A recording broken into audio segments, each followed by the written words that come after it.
what it is. We're going to talk about tracking macros. Macros is just an abbreviation for macronutrients. You've probably heard of this stuff if it fits your macros, macro diet. There's all kinds of flexible dieting. They're all basically the same thing. The method we advocate for utilizes Dr. Barry Sears prescriptions from the Zone Diet for 30% protein, 30% fat, and 40% carbs. So what you'll see with your numbers is protein, fat, and carbs. Now, to do this properly, you need a macro tracking app. So there is MyFitnessPal out there. I personally don't like it. The interface is a little old and it needs some updates. I am involved in a company called the Better Human app, and I'm not compensated by the company because I'm one of the founders, but we created that around what we didn't like about MyFitnessPal, and that does have an automatic macro calculation feature, and it's very easy and intuitive to use. So it doesn't matter what app you got. There's a bunch of them. Just look up macro tracking programs if you're at a loss. I'm trying to be baller on a budget. You can do you. So once you get your app, you're going to need to plug in your numbers. The numbers that the coaches have been giving out on coaching calls, and that for some of you are being supplied via email, you are going to plug those numbers in. Now remember, with macros, protein is 4 calories per gram, carbs 4 calories per gram, fat is 9 calories per gram.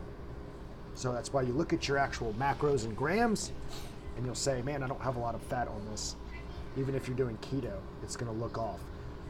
Trust it, this works. The 40-30-30 prescription we do for percentages for your macros is designed to get you to roughly a 10% body fat at your target weight. We are basing this off your target weight in a perfect world. So if you're 300 pounds and you want to get down to 150, we're going to base it off eating for a 150 pound person. Now, I'm going to explain that the perfect is the enemy of the good.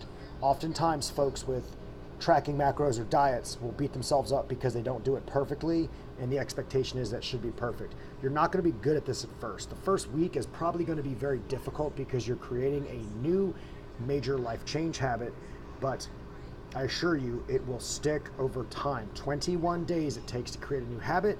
You just have to do it. 80% of the time, make sure it's accurate. So the rule of thumb I follow is 80%. So that's Pareto efficiency. 20% of your efforts produce 80% of your results. But it also means I am 80% compliant. When I track, I try to like eyeball it so it's 80% accurate.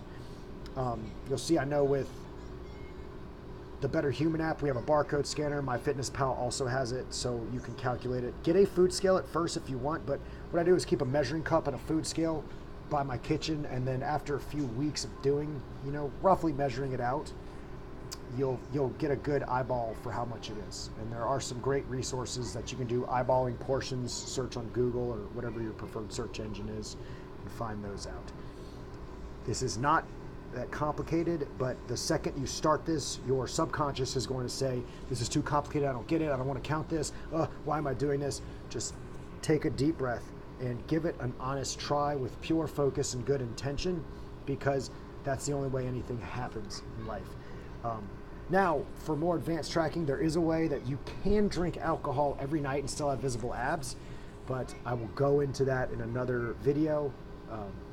Speaking from firsthand experience is actually kind of cool. You just displace your carbohydrates concurrently, and we can cover that later, but this is an easy way for you to have the treats or snacks you want in your life without, screw it, I'm off my diet, and then just gaining 40 pounds and then saying exercise doesn't work because you didn't stay on it. So follow those steps, get your macros, input them into your app, track it. The other thing I advocate for personally is I take 1 day a week off and don't track macros. It's not a big deal. Sometimes 2. 80%, guys. 80% compliance, you'll be good to go. So let's go get it.